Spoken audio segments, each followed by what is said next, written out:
If you're familiar with our channel, or if you know me personally, you know that I love and adore low fantasy games.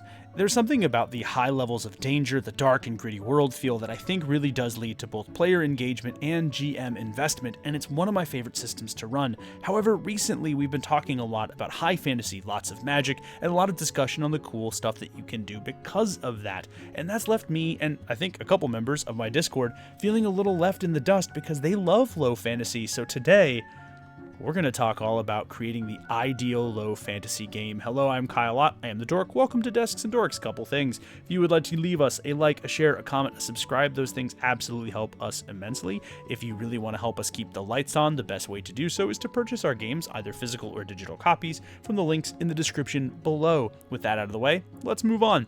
This video is going to be split into 3 parts, a general overview of life in the Middle Ages. I don't think it's conjecture to point out that when we think of low fantasy games, we are mostly thinking about the Middle Ages or the High Medieval period, whatever you want to call it, however you would like to address it.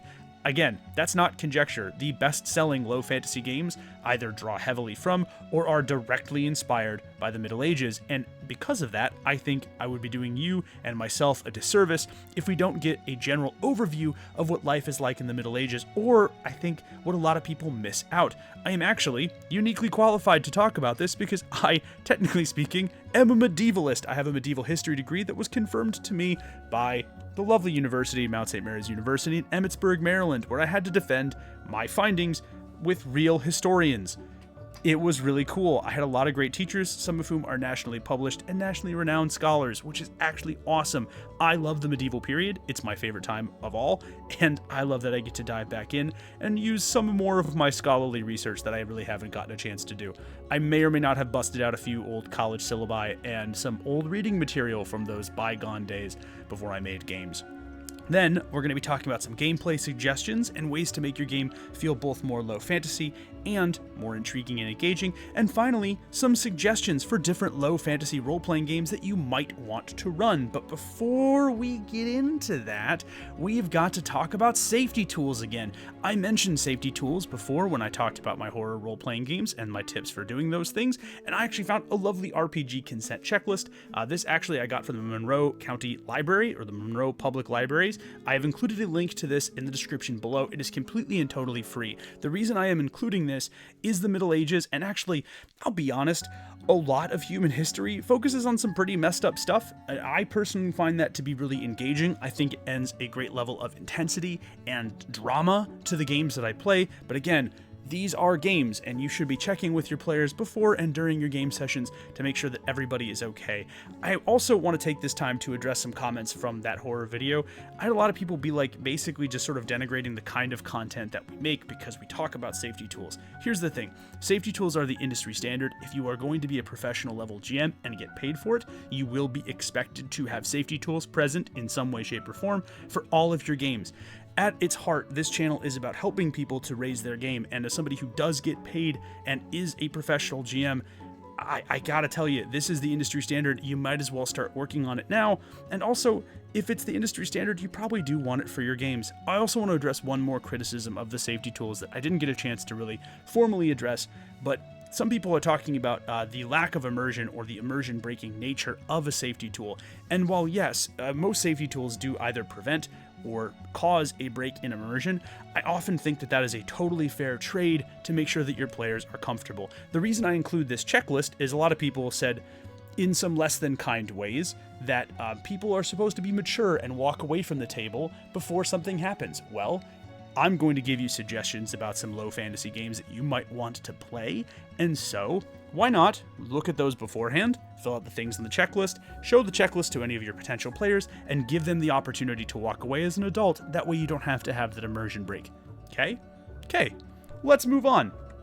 First, we need to talk about what life was like in the Middle Ages, and modern media often depicts the Middle Ages as a brutal, savage, and dark time. It was called the Dark Ages for a while, but modern scholarship, thankfully, has decided to reject that terminology, and in fact, there is quite a lot of vibrance and brightness and some incredible things that went on during the Middle Ages that I think are worth talking about and might offer some really great inspiration for your games. And so I'm going to talk about a couple of the misconceptions that I find about the Middle Ages right here. I am going to do my absolute darndest to get through these, but a couple caveats. These are going to be general rather than hyper-specific. My goal is to offer you a medieval buffet of information rather than to go deep like a Michelin-starred restaurant. This is Eurocentric. Unfortunately, my focus was on the Middle Ages in Europe, and as a result, I do miss out on quite a lot of world history.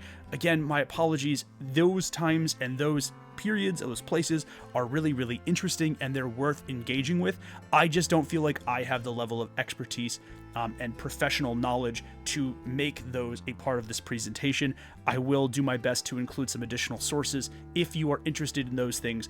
I do particularly like the Moors during the occupation of southern Spain. That's like the one, I guess, not Eurocentric thing that I know a decent amount about. When we come to the Middle Ages, I will be making generalizations, both for clarity and for gameplay inspiration. For example, I will probably reference medieval France. At different points during French history, they didn't all speak the same language. In fact, what we now know as modern French is derived from French in the Ile-de-France, which is a section around Paris that was originally ruled by the Carolingians, which means that I'm going to call that French, even though I full well know that dialects and languages shift around in that region. I'm using that as an example because, again, for clarity and for inspiration, I think it's okay if we make some level of generalizations, and I'm going to do my best to draw comparisons, and allusions to modern day because I think that does help out a lot. Cool? Cool. Let's keep going. Now, the first thing I want to talk about is that people in the Middle Ages were way smarter than we give them credit for. This is one of the things that I think is the most frustrating. But when we talk about the Middle Ages, we tend to think of these dumb peasants, and that's just simply not true. Now, here's the thing. When we talk about the past, it's easy to take for granted that a person would be lacking in knowledge, but think about how much of your knowledge is foundational rather than fundamental. You have knowledge that is built upon the foundations of several hundred, if not thousands of years worth of scholarship, which means that even an average intelligence person in the modern era has access to a broader and stronger base of knowledge than somebody, 1,500 years before your birth. That's really important to take into account. However, these people were still immensely smart, and one of the things that pops up numerous times in the primary sources when we're talking about rural areas during the Middle Ages is that these people were incredibly savvy.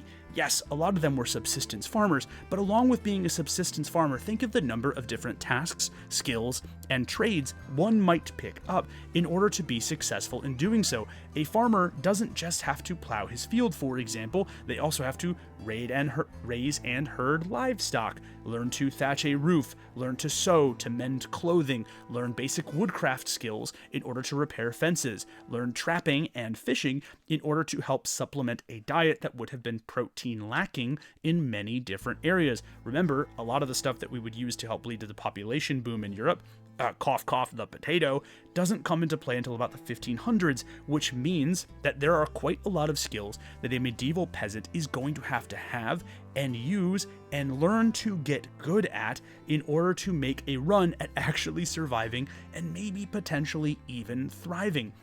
It's very important for us to remember and to take into account that specializing, especially in rural areas, was exceptionally rare because of a lack of communication and difficulties with widespread transportation after the fall of the Roman Empire. It meant that villages were oftentimes way more isolated than they might want to be, and although you could be a very exceptional specialist in a given area, that doesn't really help you when you need to rely on a wide range of different skills in those areas. And so your average medieval peasant, even if they might not know how to read or write, is an exceptionally competent person solely because they kind of have to be. Seriously, when you are running your medieval peasants, don't make them bumbling idiots or, easily fooled rubes with the wool pulled over their eyes. These are hard people because they work hard to make a living and to survive, but as a result of that, they have picked up a wide range of knowledge in both skills and crafts. If you need this broken down for you in D&D terms, it's a high wisdom rather than a high intelligence score. If you need this broken down in real life terms, I have a friend, for example, who might not be able to recite Shakespeare, but can break down the engine of a car after looking at it for 20 minutes. That's a level of intelligence that I don't possess, but he does. Again, your medieval peasant is going to be like that. But it's not just the medieval peasants that have this level of knowledge, this strength of knowledge. We also have to talk about craftsmen. When you move to larger, more populated settlements, it becomes possible for people to specialize. And that is because they are less worried about having their immediate base needs met because there are more people in the area to help support, which means you don't have to know how to sew, fish, farm, and repair your roof because you're not one of 25 people or one of 250 people, you're one of 25,000 people. That's a big difference. And what this does is this gives rise to craft guilds or trade guilds like this blacksmith's guild that we see right here. Again, much like our medieval peasant, there is a great degree of intelligence in the way that these people run their businesses and work on their crafts. If you wanted to become a member of a guild, or again, depending on where you're at in medieval Europe, some of those places don't have fully fledged guilds immediately, but they do take on a base level apprentice relationship, or apprentice master relationship. And in order to do that, you would have to work very, very diligently. And even people who, again, through the primary sources, even the people who were quote unquote not particularly great at their trades did wind up with a level of expertise that is far beyond the way that some dumb peasants are portrayed in modern media. This is really important. Again, as you move on to larger and larger settlements, you will find that these specialists are going to become more apparent. There's a lot you can do with that from a role-playing perspective. For example, you might not have a blacksmith to buy weapons or mend your armor from in a village, and your players might have to spend 2 to 3 sessions in order to get to a town large enough to support a blacksmith's guild that is able to do the kind of fine repairs that they need on their weapons and armor. Again, most villages would have a person who was experienced enough of a smith to make, I don't know, hoes, horseshoes, plows, but probably not to do the finer types of craft that they might necessarily need. This is especially true for other, more specialized crafts. So again, a guild craftsperson was exceptionally skilled for any time period. Seriously. Look at some pictures of medieval cathedrals and understand that stonemasons guilds or stonewrights guilds, carpenters guilds, artists, bronzers, all kinds of incredible people had to take part and coordinate their efforts in order to make those things happen. They're not dumb. They just lacked a foundation of knowledge that you and I have and sometimes take for granted. It's really important to understand that there is a level of baseline intelligence to almost every social group in medieval Europe, and it does not get talked about in modern media. Please include it in your games. It will make these people feel not only more well-rounded, but more worthwhile to interact with as NPCs. And this does extend to the nobility as well. Let's be real here for a second. A lot of nobles, or the depictions of them, oftentimes boil down to bumbling and competent, really smart but really evil, or really good and really dumb, or really good and really smart. The reality is, while incompetent nobles did exist, I think a lot of King John, for example, the one who signed the Magna Carta into law, and also Richard the Lionheart, who, great warrior, not a good ruler, but while those types of people exist and did exist at every level of the social stratosphere, it's important to take into account that your average noble had an incredible education, especially because it was seen as an important status symbol and important to their social and political mobility. For example, many knights were trained in multiple languages. We're talking whatever their base language would have been. So for example, reading and writing in English, but also this would have included Greek and Latin as well, because those were important for the reading of scripture. Again, huge deal. These people were wildly educated. And this does, not often, and unfortunately not always, but this does also occasionally extend to some of the female members of court. Seriously, if you don't believe me, look up Eleanor of Aquitaine. The woman is terrifying. One of the smartest leaders in human history. She's the reason that, Richard the Lionheart lasted as long as he did. Legitimately, Richard was a mama's boy. Eleanor ruled. Again, very, very important to take this into account, because these were skills that were needed not just to rise in position, but also these were the skills needed to rule and govern effectively. So your average noble probably speaks, I don't know, at least 1 or 2 languages, and especially as you move up in terms of their importance and their personal wealth, you are going to run into some people who are very, very intelligent and at the very least have a baseline level of eloquence required for their position. Again, exceptions to this do exist, but remember, these are nobles, they are rich, which means that they can afford the personal tutors needed during this time period to get what they want. Again, I'm oversimplifying a little bit, but you get the idea. Another thing and another misconception we have to address is that in the Middle Ages, art and entertainment were everywhere, and it's so frustrating to watch. When you watch most movies set during the Middle Ages, they will cast them as gray, downcast, lacking in color or entertainment. For example, if you have watched The Hunchback of Notre Dame, yes, I know it's not technically a medieval period, let me cook, but you'll notice that a lot of times the church figures are trying to chase out entertainers. This could in many ways not be the furthest thing from the truth, because a lot of plays, particularly plays and dramas, were both church funded, took place in the churches, and covered church topics for the love of all that is good and freaking holy. Again, it is hugely, hugely important. One of the big reasons Shakespeare was as big as he was because he broke away from doing the traditional religious topics that had dominated the years preceding him. Seriously, the church actually winds up being a massive, massive benefactor of both dramatists, playwrights, actors, what have you. This is really important because, again, in many of these places, your church serves as a gathering center as well as a place of community and place of worship. So it makes sense that you hold a really extravagant, in some cases, play in that area that everyone is already comfortable congregating in, and it's already built to accommodate members of your town. But it goes beyond plays and drama. For example, and out into the streets, street plays were incredibly common, and in some cases, both really funny and bawdy, or continued to contain a lot of the same subject matter that you would have found in religious plays. Remember, this is a deeply religious time period, and a lot of these people would be familiar with the fable-like quality of stories from the Old Testament, and again, not an uncommon thing to see that performed in the streets. Also, let's talk about this. Dances happened a bunch, and again, huge dancing culture in the Middle Ages.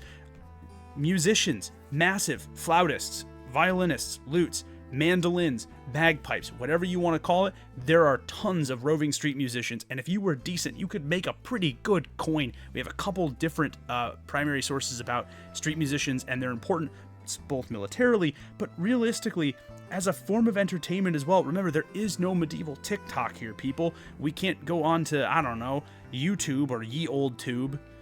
What would that be? Ye tub? I'll work on it. I'll workshop it. And go anywhere else. The only mention of OnlyFans that I could find in any of these manuscripts were the fans being used to cool down monarchs. So again, these people had to make do. It's really easy for us to think that medieval people weren't like us, but they got bored, and as a result, they wanted stuff to do, whether that was going to plays, whether that was going outside for festivals, or attending fun events, for example, like public dances, public games. Sports were fairly common, even if you weren't, I don't know, a member of the ruling class. Now, am I saying that there was a medieval version of the NFL? No, as much as I wish there was, and as much as Knight's Tale convinces me that there should have been, that's not entirely true, but people did a lot to get their mind off of things and to entertain themselves, and that means that arts and entertainment were not just small exceptions to these people's lives, they were in many cases, massively important. And again, this isn't even counting bigger events like feasts, which would have been held for important religious holidays or for important matters of state, in which case there would have been sections made readily available for the peasantry to eat. Usually they would eat off of giant trays made of bread, because what would happen is the bread would sop up the grease and also soak in the food crumbs. It would be less of something to clean up, and then you could eat the bread as well, which, I'll be honest, bring back the bread plate. That sounds awesome. That sounds like peak performance. I get to eat the food and then eat the plate. Why did we stop doing that? That's so dope. We use bread bowls for soup. How come Panera Bread figured this out before the rest of the world? The peasants had this figured out so long ago. Moving on. Other important things, but again, to summarize, feasts, festivals, plays, poems, arts, both religious and otherwise, jugglers, street musicians, street performers, street dramatists, all of these things can be in your game. I swear to the good Lord above, if I go to one more game and it's a dumb, drab, gray-colored village. I swear to Christ, I'm gonna lose it. People, just because they grew up hundreds of thousands of years ago, or hundreds or thousands of years ago, and we're doing like a Mesozoic era role-playing game. But just because they grew up a long time ago doesn't mean they're any different than us. You all hate being bored. I would imagine most of you scrolled through the YouTube shorts for this video. Medieval peasants are the same way. They want to be entertained, they'll find their entertainment as well. Continuing to move on, we have to address the elephant, or in this case, the pointy-hatted individual in the room. Religion plays a massive role in medieval society, one that cannot be understated. Take a look at these cathedrals and realize that many of these buildings or structures like them were constructed by hand, in some cases taking hundreds, literally hundreds of years. That is not an exaggeration. Literal hundreds of years being worked on by hundreds, if not thousands, of skilled craftsmen at the top of their game. This cathedral, for example, is a great image because it symbolizes the importance of and the power that religion held over these people. Religion was, in many ways, a hierarchy, right? It starts, of course, with the Pope in Rome. Again, we're talking about the Roman Catholic Church mainly here, or what will become the Roman Catholic Church, but then it extends to these bishops as well. Remember, one of the big problems and flaws in the Middle Ages is a breakdown in communications and transportation. For all of its many issues, the Roman Empire was first and foremost the greatest logistics machine ever seen. It makes Amazon look like a bunch of kindergartners trying to communicate messages across an elementary school with the little strings and the paper cups. The Roman Empire was incredible at logistics. Again, say what you want about it for the rest of the stuff, but good God, could they build some roads, some aqueducts, and could they transport some things? This means, because of a breakdown in communication and transportation, that the administration of law in many territories was difficult. So, the church is not just a religious institution, but a political one in this period, and in many cases, bishop acts kind of like governors. They would be either working for the church in conjunction with the secular ruler of that area, or in some cases would literally be bashing their heads against the secular ruler of the area and exerting their own power. But bishops acted very much like governors. They were supported, of course, by a robust bureaucracy of well-educated monks. Remember, these people could read and write as an important part of their learning and as an important part of their training to become holy people. This means that you have bishops, which are, again, work underneath the Pope, but act in many cases as secular governors of territories or regions. It also means that you have well-educated monks who can read and write that work for them and help to maintain that. And all of this is brought together by a group of people that is maybe not always fanatically. I don't like the religion, or the use of religion is always portrayed as fanatical. That's not necessarily always the case, but it was definitely widespread and powerful enough that in many cases these bishops and the organizations that they were a part of and the things they tried to get accomplished were funded by, both in terms of manpower, skill, time, but also currency, by the very people that they worked with. Again, it's not even uncommon for us to have warrior bishops. This happens quite a lot in medieval Germany, for example. It is one of the inspirations for the Elector Counts if you play Warhammer Fantasy, or I guess it's Age of Sigmar now. But again, warrior bishops, totally a real thing, did happen, and were fairly common in some places and fairly terrifying. Regardless, warrior bishops, totally a thing. So again, bishops, monks, priests acted in many cases as secular authorities as well as religious ones. That's very, very, very important for us to take into account. However, the further away you get from cities, the more the organizational hierarchy of the church weakens.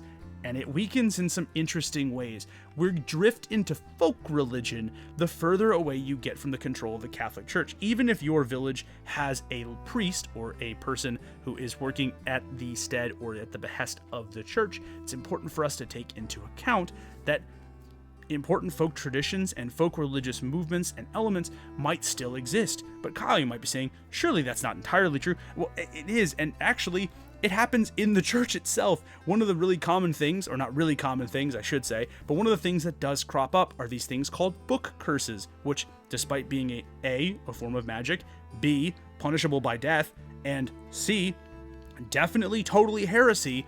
We have monks who made illuminated manuscripts and still put book curses on them, which means that there is a level of superstition and folk religion that takes place the further away from that centralized power that you get.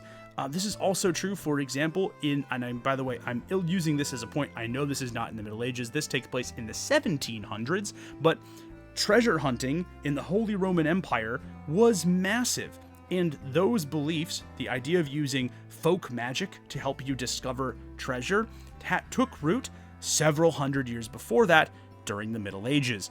But again, our documentation of it comes from the 1700s, but this belief and this type of system didn't crop up overnight. Also, fun fact, they are called witches Drachenbrut, which means bride of the dragon, which is just the coolest word for a witch. Now, it also pops up during our battles. These are images depicting what was called the Albigensian Crusade. This happened or the Albigensian Heresy, if you'd like to call it that as well. This happened when the leaders of the county of Toulouse in southern France, which was a very powerful, very wealthy section of France, had a different belief system, a different form of Catholicism. The Catholic Church as a whole took interest with this and said, no, not on my watch. And the King of France used this as an opportunity to depose his biggest rival, who had the most money, troops, and a better position than anybody else. And he's like, hey, I bet I can use religion to justify this, take his land, and wipe his people off the face of the map. And that is exactly what he did. Religion is as much about power as it is about piety. However, I'm going to caution my GMs here, because if all you have is religion as power, you are missing the nuance and the importance. This picture, by the way, is of Rodrigo Borgia, aka Pope Alexander, a man so reviled by the Catholic Church, we later dug up his skeleton and put it on trial, which is actually kind of goated. This was a man who claimed that if God barred him from heaven, he would get an army and batter down its gates until he was allowed in. This guy, kind of a piece of garbage, if we're being honest.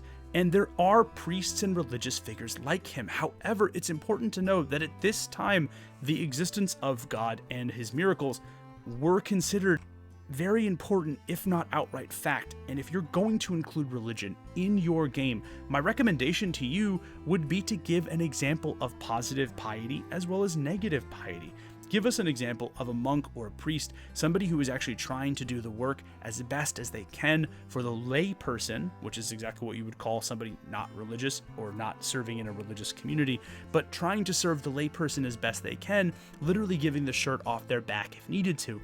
This provides a good contrast when we get to those people like Rodrigo Borgia, or it also provides a little bit of added depth.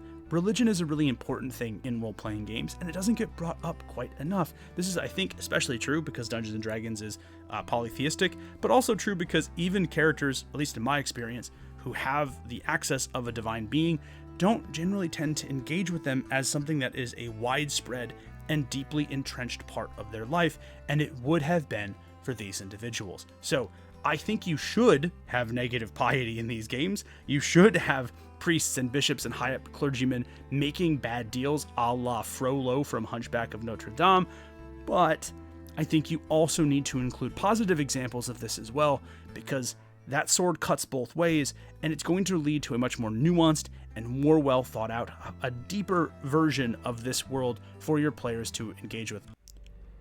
But now we turn our attention away from the actual historical verisimilitude of these kinds of games and into the gameplay mechanics. That's right, we're going to delve into all of the things that you can do, or at least some of the things that you can do, to make your low fantasy games truly, truly pop. A couple caveats before we begin. I have split this part of the video into 3 main sections. We will focus 1 on the monsters that make these kinds of games work, 2 on the magic, the things that you want to have if you want to run some amount of magic in your low fantasy game, and 3 on equipment, and that does actually matter, and we'll go sort of combine the elements of our gameplay section as well as our historical section. As before, I'm going to be making some generalizations, both with the history and with the game design, both for clarity and for its ease of use in your own low fantasy games. But with that out of the way, let's talk about monsters. And I love monsters. If you watched our folk horror video, or if you're actually a longtime Desks and Dorks fan, you may have probably watched our low-level monsters series. It's kind of our bread and butter, and it's kind of how I cut my teeth making video content. I love monsters, and I especially love them in a low fantasy setting, but monsters in a low fantasy setting should be rare and isolated. Now, I'm not saying all of the time. It totally makes sense for you to have, say, a vampire that glorifies in running a small town like a warlord. But, for the most part, if you are going to have monsters in your low fantasy games, I believe they should be rare and they should be isolated, both because A, that will increase the shock value when your players encounter them, and B, it will really make for a rude awakening when they realize just how dangerous a single lone monster can be. Just like real estate, however, I'm going to caution you that your monsters should be all about location, location, location. Consider, for example, a sea monster of some kind. Fighting that thing in its chosen environment is a recipe for disaster. Imagine wading into shoulder-deep waters, realizing that there is something in there about the length of a small ship, and with the viciousness of a barracuda, and you're probably going to be screwed. Now, take that same monster and put it on land, and you're probably going to be just fine. You, as a game master, should lean into locations, giving monsters an advantage if the players decide to tackle a monster on home field unprepared. They are going to be asking to be eliminated. This is a huge, huge deal. Now, I've split this up into tiers, so for example, tier 1 is just give monsters extra of whatever keeps them alive. This is going to depend on the system that you are running, so hit points, wounds, extra exhausts, hit dice, whatever you want to say, but we're going to go up in complexity and creativity as the tiers continue. So as you get a little bit more comfortable, imagine for a moment the kind of advantage a dragon in a volcano might potentially have. So for example, you can give them special advantages. For example, they always go first. They're immune to status effects, sleep, stun, poison in their given location, or they automatically crit on every attack or have advantage, something along those lines. Again, these abilities are going to depend wildly upon the system that you're using, but I wanted to give you a general list of the kinds of special advantages, and if you feel really comfortable as a game master, the thing that I really would encourage you to do is give them special abilities, unique and powerful abilities, but only when they are in their given location. So for example, let's take this guy who is definitely totally not Bigfoot. I have called this wonderful creature the Bog Stalker. The Bog Stalker automatically goes invisible after an attack. Every single time. Or what about this lovely, spooky little boy? I call this lovely creature a cottage spider, and after it's attacked 3 times, it actually starts to jettison its rotten wooden shell and immediately shoots loose shards of wood at all players within 40 feet. Depending on the system you're playing, like Dungeons & Dragons or Shadow of the Demon Lord, this might be a 1d10 for damage, or despite other systems, like if you're playing the Savage or Powered by the Apocalypse, that's a lot of P sounds all in one thing, this could mark additional wound and exhaust as the players are forced to rip out the rotten wood from their wounds. Now, there's a reason I want you to lean into location, because in the Middle Ages, one of the most important and often communal-based activities was the idea of the hunt. And actually, one of the things that I think modern low fantasy video games do very well is they've been leaning in on the hunt. The Witcher 3, most famously, despite being, I would say, more high fantasy than I think some, it does a good job of actually showing the importance of preparation and tracking for a monster hunt, and this is what you want to have your players start to lean on. A monster hunt should feel like an epic battle. You might even be able to have an entire campaign about tracking, unaliving, and removing a single monster or nest of monsters, and there's a reason for that, because the rewards for monster slaying might be varied, but you have to come back alive. Survival is itself a reward for these sort of things, and the players are going to need all of the advantages that they can get. Again, you could also offer them rewards in the form of harvesting monster parts. This is something I think Monster Hunter does pretty well. It's also something that I've seen really interestingly done in Kaiju number 8, which is a wonderful anime. Check it out if you're an anime watcher or an anime fan. It's really interesting to see how they repurpose monster parts to make hyper weapons. And again, I think you could do something similar, but to a much more toned down extent when you are playing these games. Or maybe a potential reward for slaying a beast of this nature is a sacred weapon, an ancient or a masterwork piece of arms and armor given to them by a powerful local lord or prominent local family. But however, you might be saying to yourself, Kyle, what's the point of having your players engage with this? Well, the first point, other than survival, is that it actually encourages creativity of play. The only way that your players are going to be able to get over these advantages is by tracking, gathering information, and either luring the monster away from its chosen hideout or finding ways to negate the advantage that that hideout actually gives them. Remember, combat should feel like a puzzle, and at the end of the day, one of the cool parts about playing a low fantasy game is in watching your players morph from sad, scared little creatures into the actual sort of low fantasy monsters themselves. When you are encouraging your players to go through and track these creatures, make sure that you give them their own unique advantages in addition to taking away the monster's advantages. When you are doing this, it is imperative that you allow players creative use of spells or abilities, which means that you're probably going to have to break away from rules as written. A great example of this, for example, was I was playing 5th edition and I wanted to cast, I think it was Burning Hands or Scorching Ray on a tree, and someone was like, oh, that doesn't actually catch it on fire. That's the kind of stuff you don't want to do. You want to encourage your players to use whatever their abilities are in the single most creative ways possible, because that is going to be the buy-in, and that is going to be the one difference between them and a creature that is faster, stronger, harder to kill, and has a home field advantage. I promise you, if you throw these things into your low fantasy game, it's going to make every fight, whether your players are squaring off against a dragon or a lowly goblin, into something that is really, truly special. But I do suppose that you might actually want some amount of fantasy in your low fantasy RPGs, and that is where magic comes in. Now, magic is, of course, a staple of fantasy RPGs, and it has been for a long time. There's something fantastical and, in fact, really incredible about the ability to sling spells and alter reality with a wave of your hand, but there are some ways that you can use magic and implement it into your games to make it feel distinctly low fantasy. And the big thing that I think you should do is A, make it very limited. This is something that should be rare in its most powerful forms. But in order to, of course, talk about magic in a role-playing game, we have to talk about magic and its appearances in the Middle Ages. And again, I will be making some generalizations here, but magic in the Middle Ages usually comes in two forms that I think make for great role-playing. The first is in its use of charms. Now, this is a collection of charms from the United Kingdom. Most of these were collected sometime in the 16 and 1700s, but they are good as illustrative artifacts for some of the artifacts that you would have found, or charms that you would have found during the Middle Ages. These are, by the way, not something that just cropped up magically during the 16 and 1700s, but are indicative of a longer form of charms. It's just that these ones are from the 1700s and they're good looking. That's why I chose them, because hey, YouTube's a visual medium, so here we go. But again, if you'll notice something, a lot of these charms are very simple.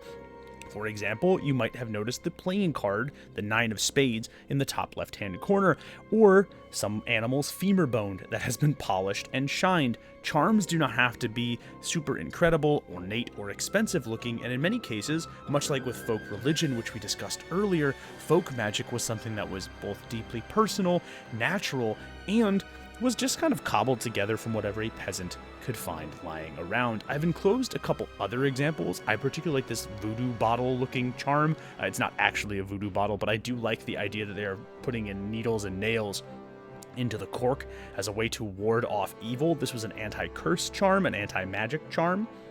The other one is another form of a protective charm, and it's just a simple little polished stone that was carried by an English farmhand. Again, something that will come up often is that these are very small, very simple, easily concealed, which means easily hidden from those who perhaps fear magic or would like to police its use or stamp out knowledge of its existence, and there's something that a simple poor peasant could probably afford. It's really important that when you are talking about charms, they feel both believable for the area in which your players are occupying. For example, if you are living in a forested village, a set of carved twigs, for example, might be a great folk charm, but a polished seashell probably would not fit unless there's a cool story behind it. But again, should fit the area that you are in, and they should be something that is accessible to the common man. Charms were the magic of the common folk, and in fact, often seen as a form of passive magic, and it's that passive side that you want to lean into. However, the majority of the charms that your players should encounter should be junk, the kinds of things that you might find in a New Age crystal store. No matter how many times someone tells me that quartz is a destabilizing and powerful rock, I have never held a quartz and been able to shoot energy out of my hands like Mega Man, despite the fact that both myself and 6-year-old me would love to have done that. The majority of your charms should be the same way. Interesting, cool, and maybe have an interesting story behind them, but should have nothing of real power. However, I would make 1 out of every 25 or 1 out of every 50 of them actually work. This means that your players are going to be constantly scouring for things that could give them an edge, much like actual medieval people would have been looking for, because remember, sometimes life is hard, and we lean on our superstitions to help us get through that difficult time. And just like that, your players are going to be a lot like a real medieval peasant. Of course they'll sift through and wear a bunch of bunk charms. They're looking for 1 of the 50 that might occasionally work. This is really interesting because I want you to grant passive abilities from these charms. Now, these are boring abilities, for example, like, oh no, I get 1 hit point upon death, or I get advantage for 2 turns. Ho-hum, snore.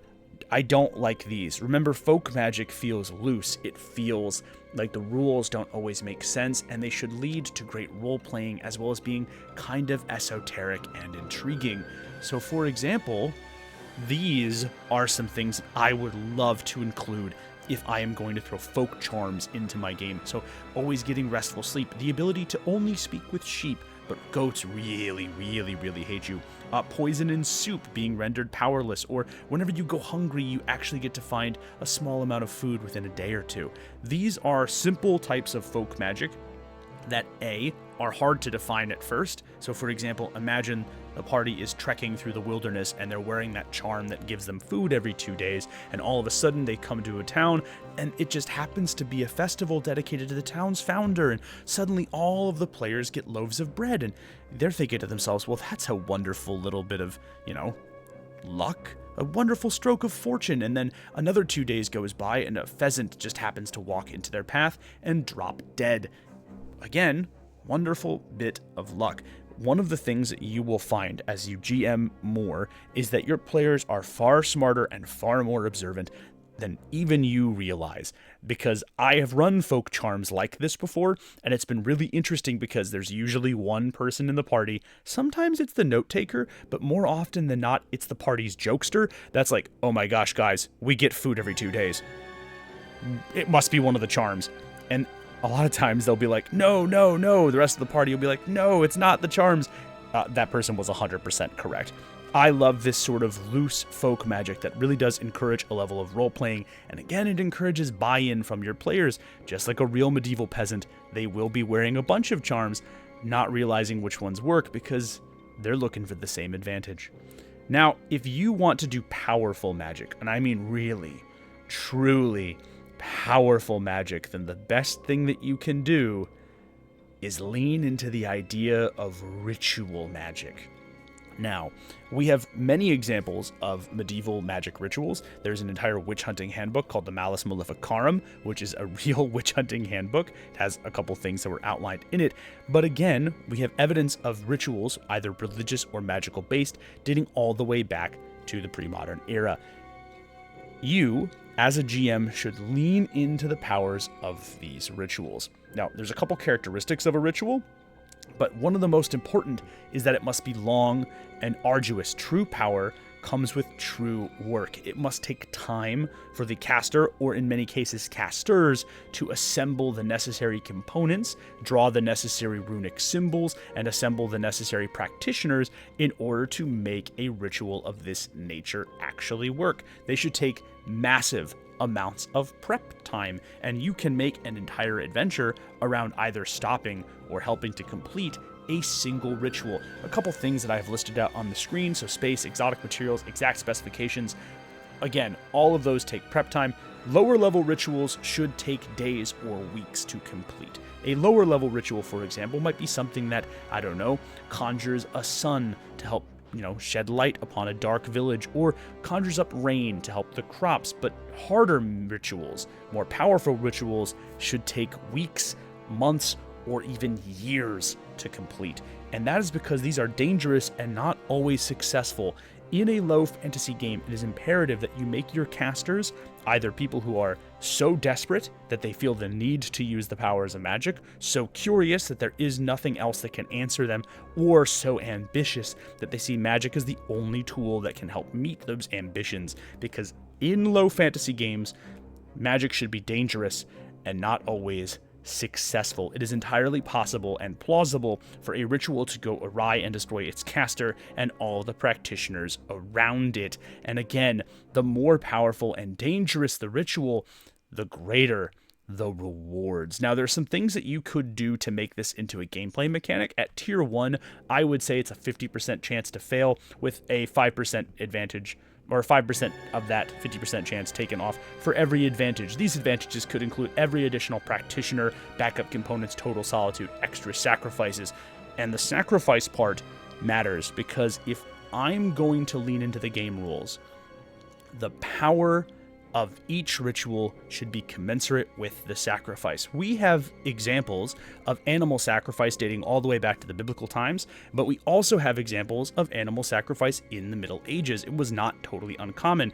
Sometimes this would be done to emulate a religious or Judeo-Christian myth or holiday. This did happen, and sometimes it's for pagan rituals or folk magic and folk religious practices. Sacrificing a goat, for example, is a worthwhile sacrifice for a tier 1 ritual. So for example, trying to bring about the rain for your crops. But if you want the good stuff, and I do mean the good stuff, you gonna have to start spilling the blood of your fellow man in order to do so. And by the good stuff, I do mean the power to conjure up thunder and lightning storms, the power to conjure and call upon the wrath of the stars themselves, and even the power to turn the sea into a deadly weapon. A tier 2 ritual, or is what I'm going to call this from here on out, a tier 2 ritual should not be magic missile. It should not be, I shoot a little bit of lightning, I summon a pack of wolves. Those are impressive parlor tricks to a regular magician.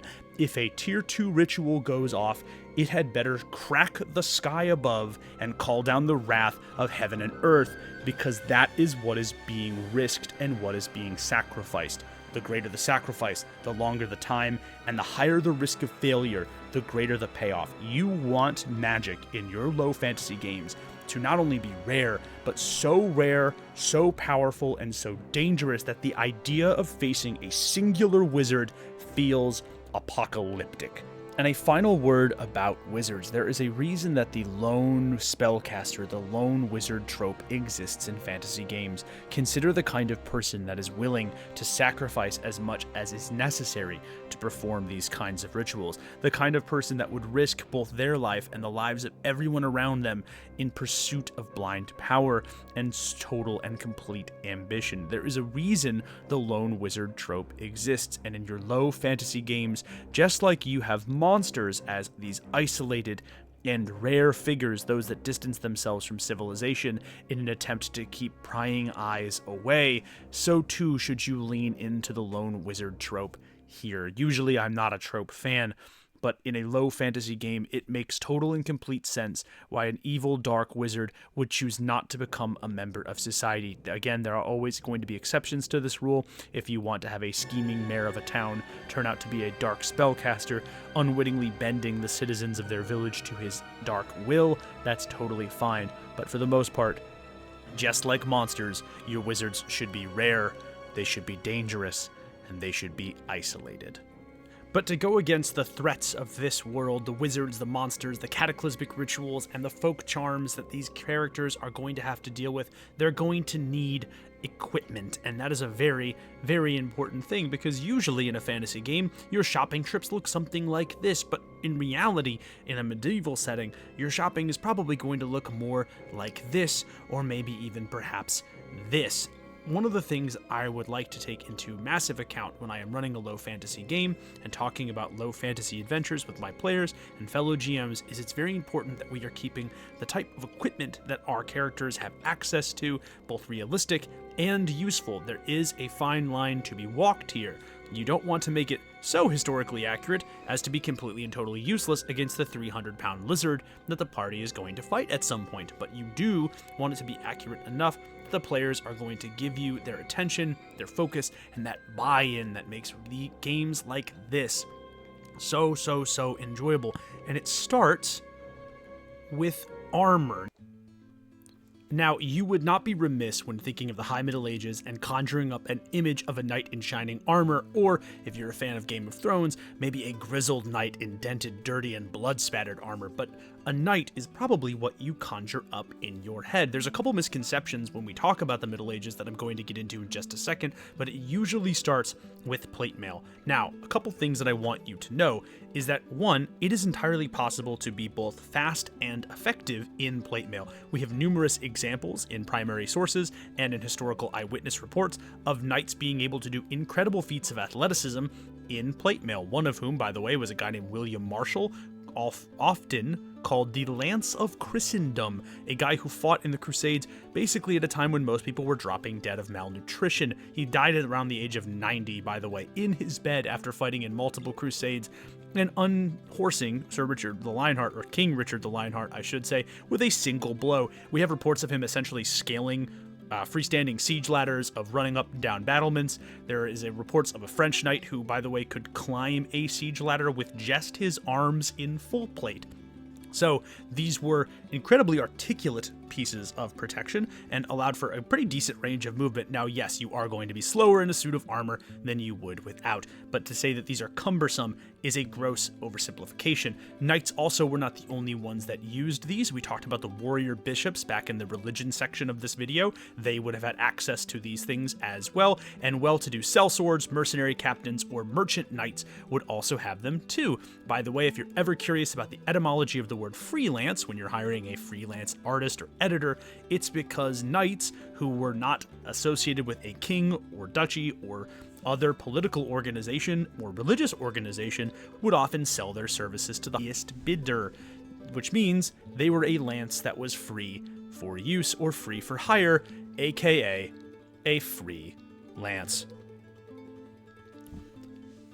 However, I bring up these warrior bishops, these wealthy merchant knights, these landed gentry, and these expensive mercenaries for a reason, because plate armor is maybe not extremely rare. I think that's probably an oversimplification, but it is rare, it is expensive, and it is time-consuming to construct. Remember, the use of plate mail is the use of a well-articulated, custom-made machine, in a sense, that really does sort of fit the contours of the human body and is natural to its owner. That's a big deal, and it takes a lot of time, expense, and expertise to make. Your average medieval soldier, and assuming that your players are starting from square one, this would be them, is not going to have access to such protective equipment. They will, however, have access to other things, but when you are equipping or allowing the party to think about the type of equipment they have, you must consider it's about cost effectiveness. Soldiers at this time usually fight under something called a levy. Professional armies really don't get to prominence until the 14 and 1500s. When a lord is going to war, the majority of their warriors are not knights. They will have a few gentry or landed knights that would serve with them. They would usually hire some professional mercenaries or might even have professional men-at-arms under their employ, but the majority of their warriors would be levy, which means they would be people essentially ripped out of the fields and given weapons. And when you're trying to arm a bunch of peasants, and steel is very expensive and time-consuming to come across, it's all about how cost-effective your soldiers can be. So the two most important pieces of protective kit for an average soldier in the Middle Ages are a helmet, Why is it a helmet? Because if you're going to put steel around one section of the human body, usually you want to do it over the thing that if you get bonked in it hard enough, you insta-die. That's a really important thing, and because of this, if you're going to have access to a limited amount of steel, smiths, and time, usually you want to put your smiths to work making helmets. It's a really cost-effective way to get the most bang for your buck when it comes to protecting your peasant soldiers, even if you want to, I don't know, give them a little bit of training and time to maybe live and experience enough of war to be useful to you on the battlefield. The other most important piece of the kit in addition to helmet, and again I have included a range of ideas or concepts for helmets from a bunch of different historical period to give you an idea and inspiration. A lot of these will fluctuate depending on the time period, the location, and the culture of the warrior using them. That is an important caveat. But the other important piece of gear is the shield. If you arm a peasant with a helmet and a shield, they are going to be like 99.9% more effective than a regular peasant just off rip. This is the easiest way to get the most bang for your buck for your peasant soldiers, and as such, it is probably the cost-effective way that most nobles would equip their peasant levies. Again, shield, good. You can cover the majority of your body. It protects from swords or maces, clubs, spears. We'll talk about a lot of those later, but it also protects, again, basically from pretty much everything, and it allows for you to compensate for a lack of armor if you are going to arm and armor your levied troops. Shield, helmet, those are the two core, foundation of a cheap peasant levy army. But that doesn't mean that armor was totally uncommon. What about those experienced soldiers? What about those men at arms? What about those, professional mercenaries? Those who, have worked their way through the military ladder, but aren't necessarily as well off as some knights. Well, that's where a range of different arms and armor types come into play. Remember, your players are going to be starting out at probably, if you're doing it as a beginning campaign, at the lower rungs of the medieval social hierarchy and at the lower rungs of the medieval military. They might have some amount of training, but they're probably not going to start with wonderful plate mail, and so they get to have a range of options. The first one that we're going to talk about, or at least the first two, is the gambeson. This was several different layers, a coat essentially of several different layers of pleated and quilted fabric that was very thick. It's particularly effective at stopping bludgeoning weapons, for example, and does provide a decent amount of protection. It also is fairly cheap to make when compared to metal armor, and is fairly easy to quote-unquote produce en masse. I don't want to say mass produce, that gives the image of factories. Remember, we're in the Middle Ages, so at best we can have camps of smiths or well-oiled machines, and by that I mean the expression of a well-oiled machine, not a literal well-oiled machine, of craftsmen trying to produce this. It was pretty cheap to make and pretty easy to produce. Once you move on, and actually what you should have over the gambeson, however, is a layer of mail. Mail would have been used essentially as the main component of most armor for a very, very, very long time. This fine gentleman on the right is actually armed in a way that is very protective. This is like very early form of a knight, for example. You will note the chainmail, of course. You'll note the gambeson, which is that red fabric underneath. And again, he even has greaves for his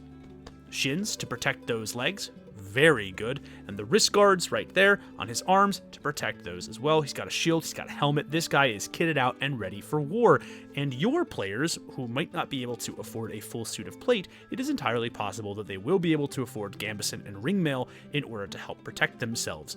Again, it starts with the helmet and the shield. That's always our baseline, but as you move on, you get some better stuff. But what if, for example, you try to armor yourself up in different ways? Well, you can, of course, get a breastplate, and it was not entirely uncommon to have somebody who didn't necessarily have the wealth to afford a full suit of plate to just rock a breastplate over chainmail. That did happen. It was, I don't want to say fairly common, but it was possible, and we did see it in both historical texts, and it actually gets portrayed pretty decently in modern media, mostly because, I don't know why, but modern media likes to portray its heroes as wearing a breastplate and chainmail with no helmet so that they can see their face. I get why you'd want to do that for dramatic purposes, but those people would be dead pretty quickly. The other type of coat of armor that I want to talk about is brigandine, which is this one right over here. This actually does get some use in the late Middle Ages, but it was essentially made by taking that gambeson and interweaving or placing thin strips of metal. We have some accounts of brigandine that was custom made. Those strips of metal would have been much thicker, much nicer, and probably much more protective if we're being honest. But also we have examples of brigandine that is essentially made by taking these scraps of metal from leftover battlefields or whatever was lying around and then repurposed into the brigandine, which meant that you had pieces of metal of varying effectiveness because of their varying width and strength. Again though, brigandine does exist, it is fairly useful, and it is fairly helpful. However, one of the cool phenomenons that you can employ as a game master is allowing your players to cobble together their own special suits of armor. This is actually fairly common on large battlefields. Consider for a moment that you are a man-at-arms or warrior, and you just got to, absolutely crush the enemy. Are you going to leave a small fortune's worth of arms and armor just lying on a corpse somewhere in the middle of the battlefield? Heck no. You are going to go out and you're going to take it. What's he going to do? Use it? He's already dead. So, one of the things that I would encourage you to do is assign either armor values or benefits in-game to each individual part of a coat of arms or armor. So for example, if somebody gets arm guards and greaves during a battle, they might get an additional bonus to, attacking, grappling, something along those lines to confer that they have actually grown. I think this is a cool mechanic because it really does add a sense of progression. It feels like your player's equipment is leveling up with them as they are leveling up or progressing depending on what kind of system you're running with. If I can just draw a modern nerdy illusion, this is basically what it's like playing a collectible card game, right? You start off with like a really cheap deck that might not necessarily be particularly great, and over time you add more expensive cards, usually if you buy them, but sometimes if you just crush and win them, into your decks. This is essentially just that on a much more violent and historically accurate scale. Allow your players to scavenge their arms and armor. You will be very, very, very pleased. Now, let's talk about weapons, because it's not all just swords. Now, swords certainly did exist. They were fairly common. I'm not going to sit here and tell you that only knights used swords. However, if you notice, or if you remember the slide earlier that we talked about, it's about cost effectiveness and ease of access.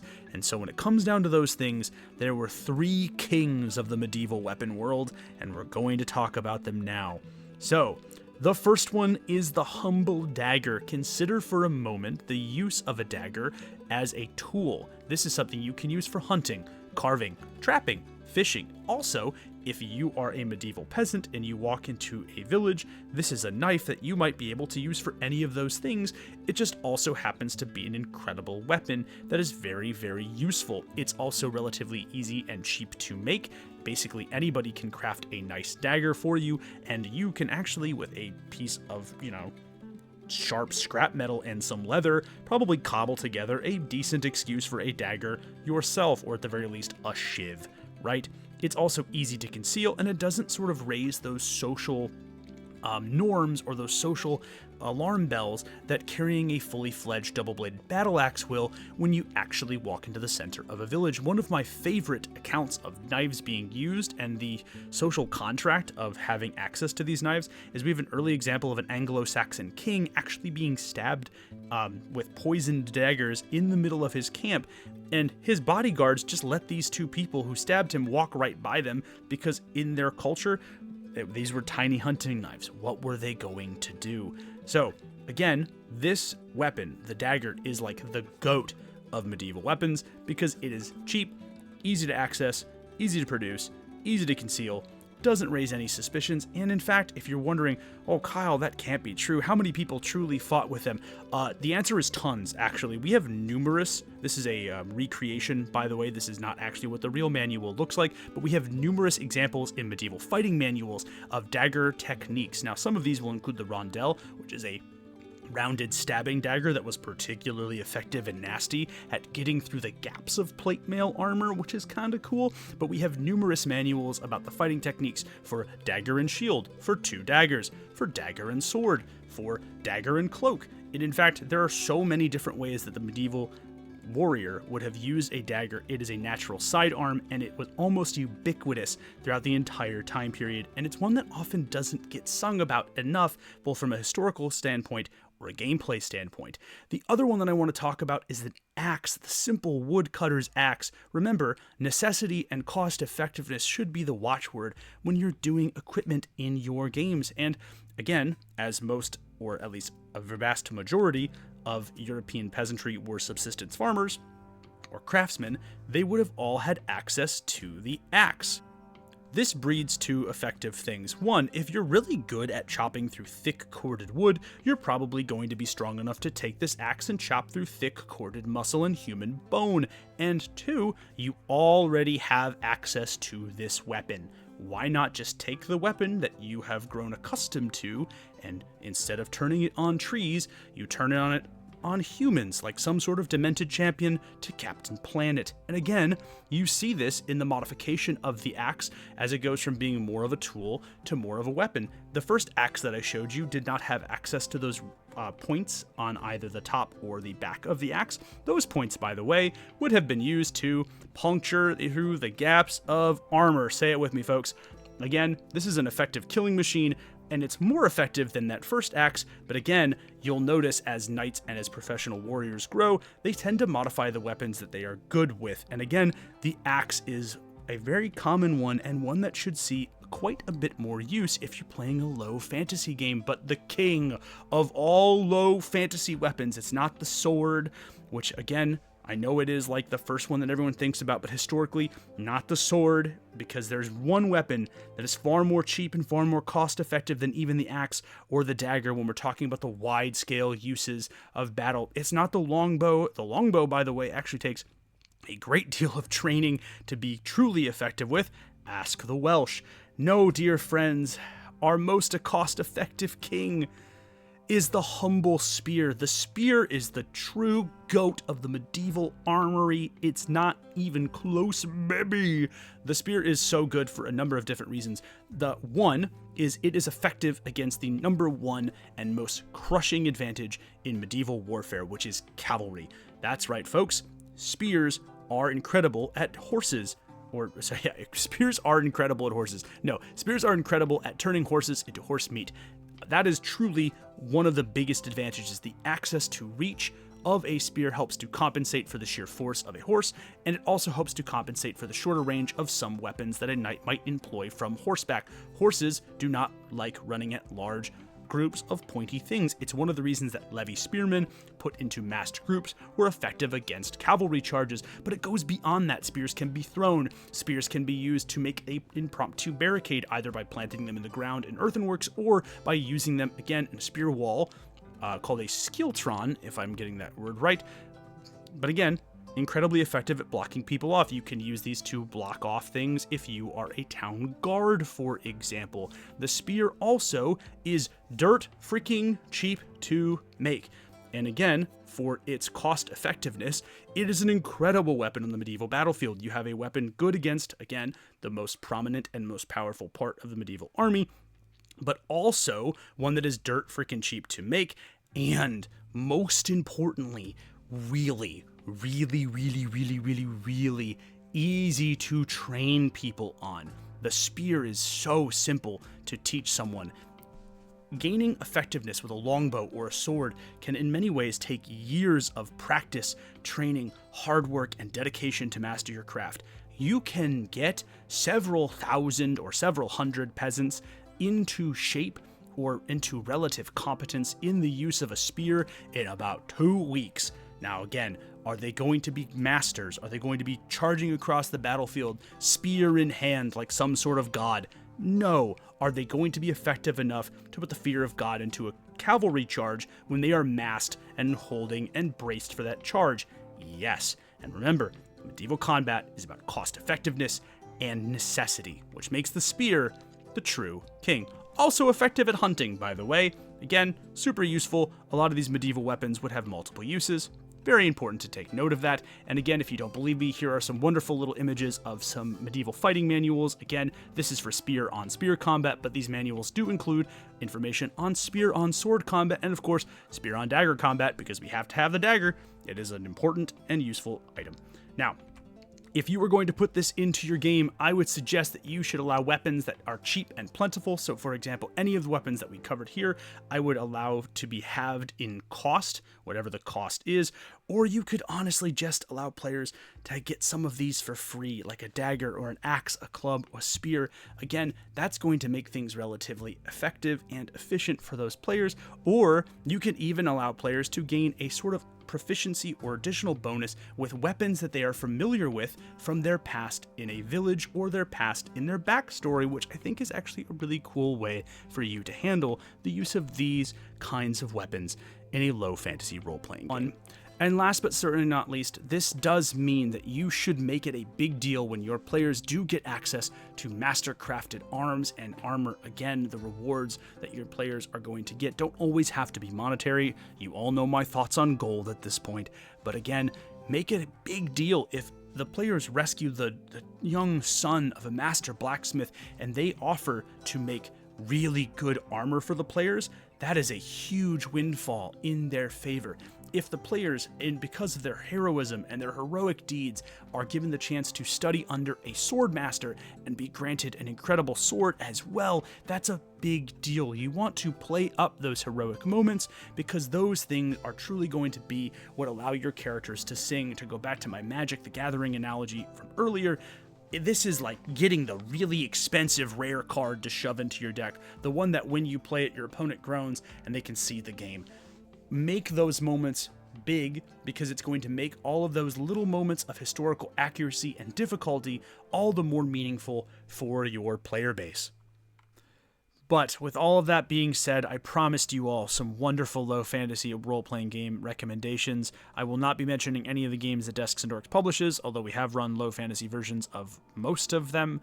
I am also not going to mention any of the games that I have consulted on, playtested for, or have immediately worked on in any capacity. I just feel like that's a conflict of interest. So I will be including one game that my friend worked on because this is my video. I get to do what I want, and it's like 2 a.m. at the time that I'm recording this. This video has been like 14 hours of work at least. So we're going to get started with one of my absolute favorites. This is Fléau. Tonight we bleed, but tomorrow we'll be rich. If you have ever wanted to be a scumbag mercenary, a bandit, a highwayman, a ne'er-do-well, cast out from civilization to wander the roads, going from city to city like some sort of flintlock pistol-wielding Conan the Barbarian, then Fléau is for you. Again, it does have firearms in it. You can choose to ignore those. I chose to ignore them if I'm running this as a low fantasy setting, but my god, does this capture the essence of being a highwayman, bandit, mercenary better than most games I have ever played. It is also one of the most evocatively drawn and interestingly designed from a graphic standpoint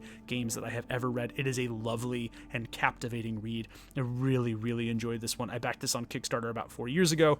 Really, really love Fléau. Fantastic game. Well worth its weight in gold.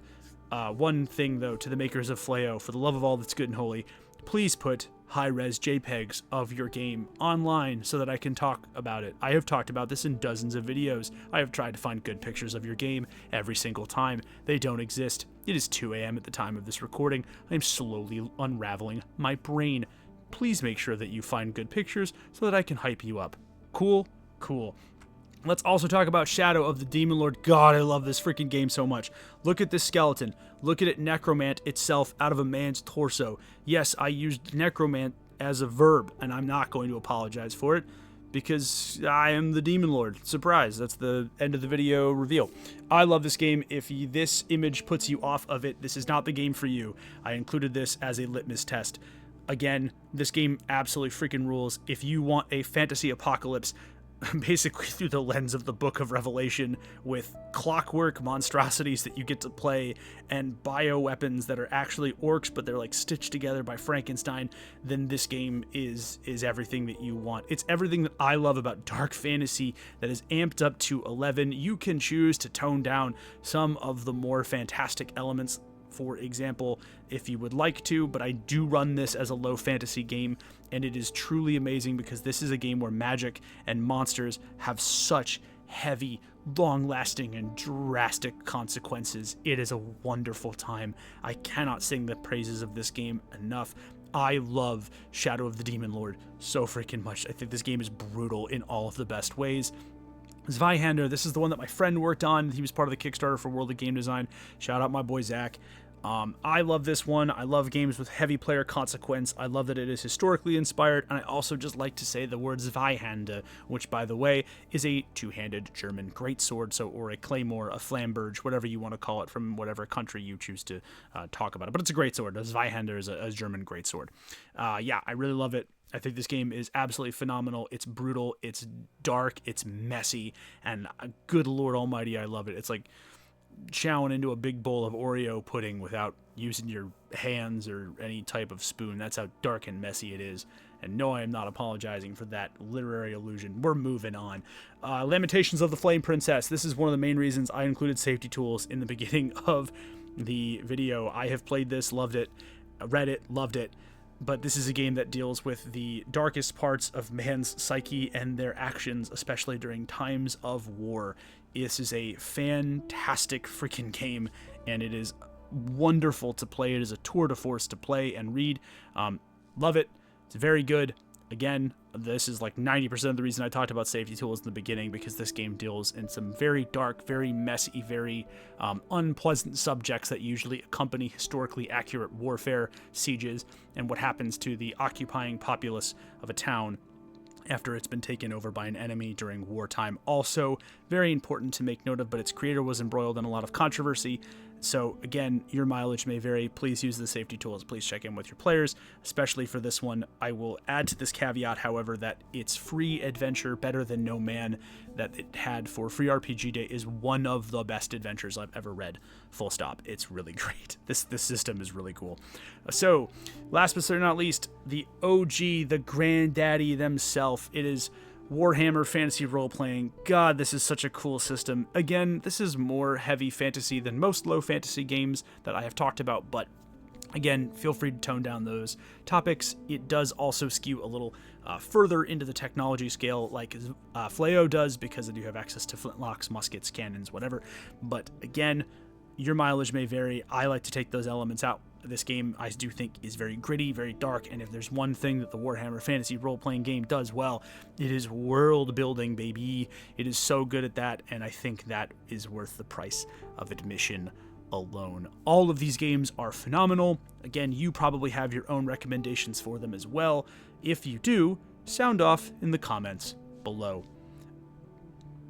And that brings us to the end of our video proper. I wanted to take this moment to say thank you all if you have truly gotten to the end of this video. This was a labor of love for me to make.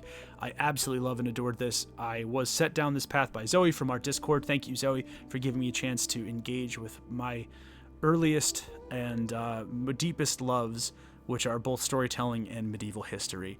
I hope that my passion for these two subjects has shown through to all of you watching. If it has, and you would like to help us out, please make sure that you give us a like, a share, a comment, a subscribe. Seriously, please share this. This was like so much work.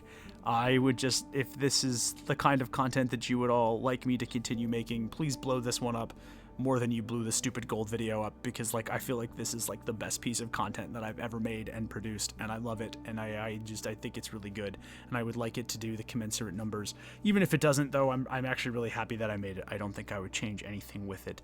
If you really want to help us keep the lights on, purchase the games, links in the description below. At this point, you guys know how that works. But seriously, if you buy a game from Itch or from Exalted Funeral or Indie Press Revolution, that is how I pay my people. That is how I pay my artist and my graphic designer. It's how I'd like to start paying my editor more than she makes, because she does a lot of it out of the kindness of her heart. Thanks, Amy. But again, that's how I do all of it. That goes basically straight to the people who help me make the kind of art that I love making. And that is the end of the video proper. There is a Q&A section at the end of it, but if you do not want to stick around for the Q&A section, I totally understand. I will be pulling from the Discord and answering questions that I did not have time to answer in their own sections in that section. But if you don't stick around for that, then that's totally fine. But again, I'm Kyle out for Desks and Dorks. You have all been amazing. I'll see you in the next one. Thank you for watching this absolute monstrosity. On to the Q&A. Peace. Boy howdy. How y'all doing? We made it, right? Hello, true believers of the Dadbod, and welcome back to Desks, Dorks. This is the Q&A section. I am actually going to be going backwards through this presentation because I want to give you all something to look at while I answer these Q&As. I'm going to try to answer everything that I could that I couldn't fit into its own section.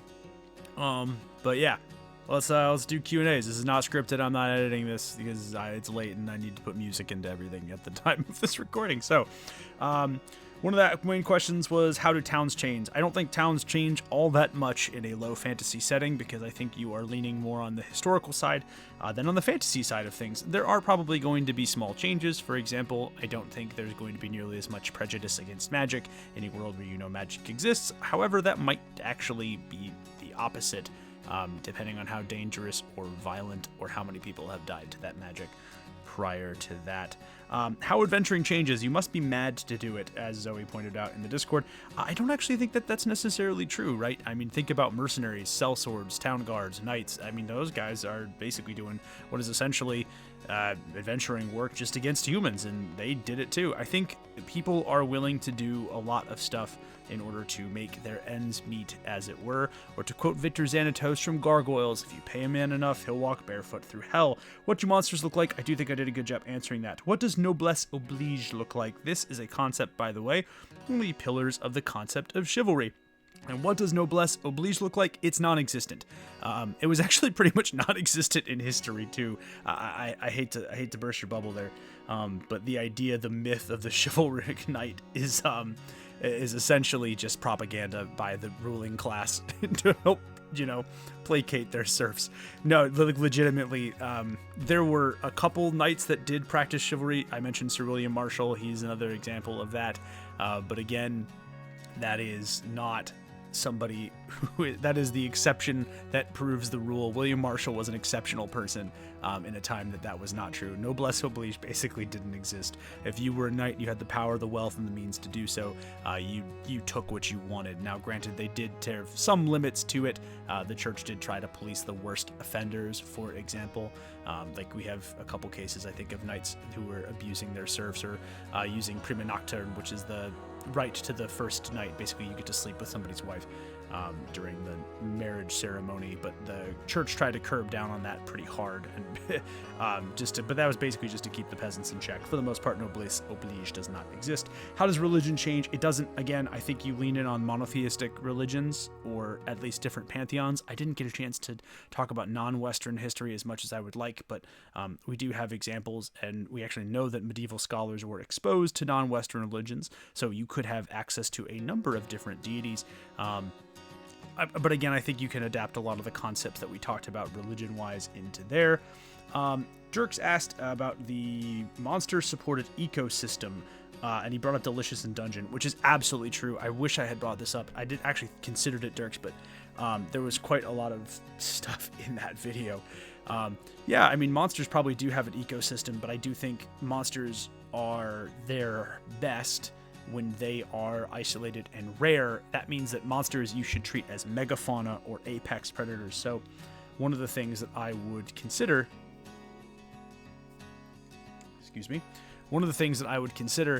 is that areas that have large monsters, particularly dangerous monsters, probably don't have a lot in the way of other large fauna around.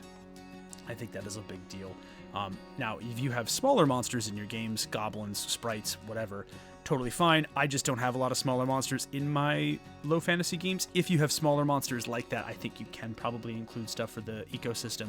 But for the most part, I would treat large monsters as I would treat a rapacious human populace, and they deplete the areas around them. It's one of the reasons I think monsters are so dangerous. So I think that's one too. We have brought up religion. Religion is interesting, although Dorks does bring up the idea about what is it like? Would people worship a monster? And the answer to that question is yes, if the monster was exceptionally intelligent. I brought up the idea of an intelligent vampire moving through the villages. That is certainly something that you could have access to as well. And a dragon, which is the example that Dorks brought up, would be a perfect example of a monster that is worthy of worship. It is literally a flying fortress that can barbecue you and boil your flesh off your bones. It's pretty metal. monsters being involved in religion. This was another concept that came up in the game design channel that happened.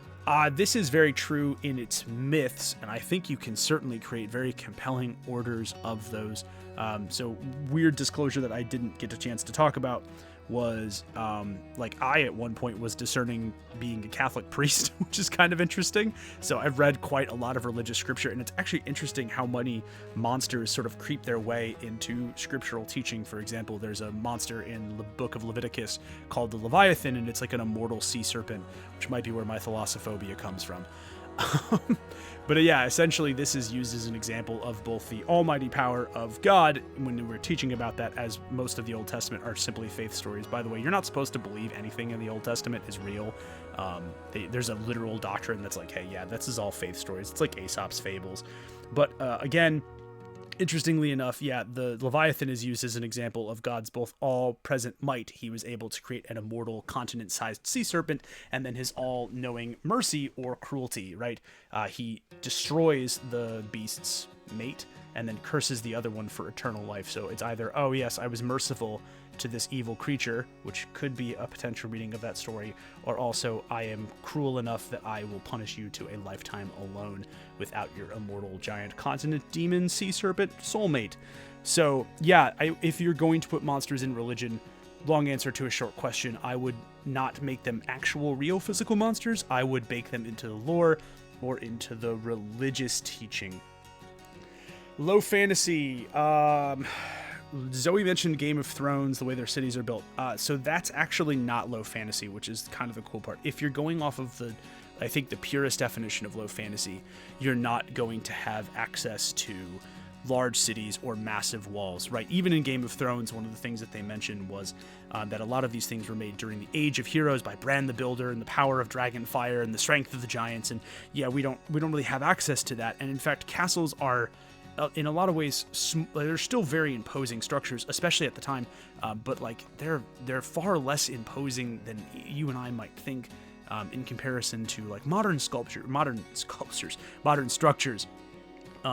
So I don't think that you would have access to things like the Wall, for example, in the North. Or if you do, they would be generational, century-defining works. Like, for example, the Great Wall of China is a wonderful example of something like that. That is, again, the exception that proves the rule, right? Those projects are few and far between because of how resource-intensive they are to create, how much technology evolves to sort of meet those. If you'll notice, the Mongols basically got through that wall, or the Huns got through that wall. Actually, they both got through that wall at different times in China's history by the time that it was completed. Would you might human sacrifice be more common? Yes, we talked about that with the ritual magic. Would you be doing it to appease monsters? Absolutely, if they're intelligent and have a thing.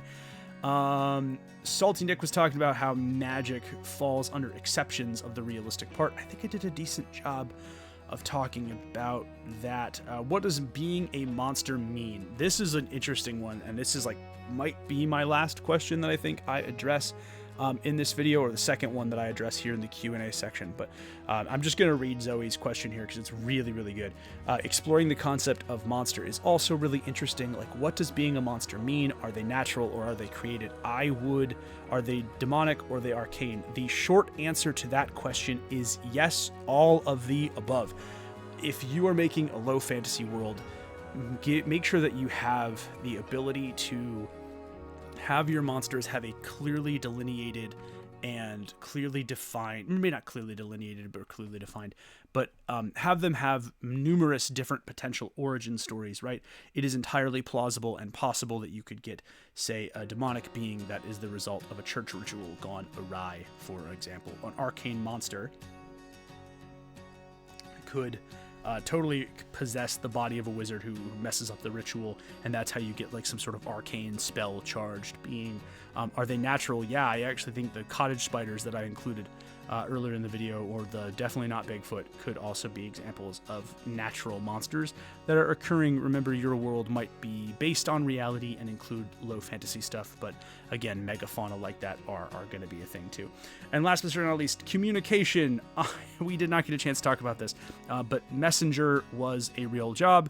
It's actually where a lot of like endurance sports come from. We forget often, I think, that the marathon, for example, in Greece is done because a runner ran from Marathon all the way back to the Greek city-states to relay information about the battle against the Persians. So that's like one of the things that like you have to talk about and is kind of an important thing. In terms of other communication that happens in that sort of time period, we do have examples like messenger birds, for example, but a lot of times messengers would go by foot or by armed caravan. That is a way that you would get sort of key messengers and people as well. If somebody really important was traveling, like let's say a princess was part of the message, she would travel with something called a retinue. Usually this would include mercenaries or men-at-arms, soldiers loyal to the crown, people that were there to protect her. You would beef this up with additional soldiers. Like you'd take soldiers that you were loyal to, you'd beef it up with more mercenaries, depending on where you were going.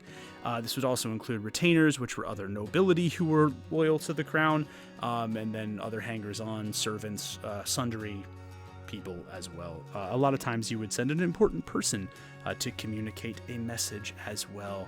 And I think that that's kind of neat. I believe that covers all of the questions that we had been asked. I'm going to just double check one more time why you are all here. And you are all great.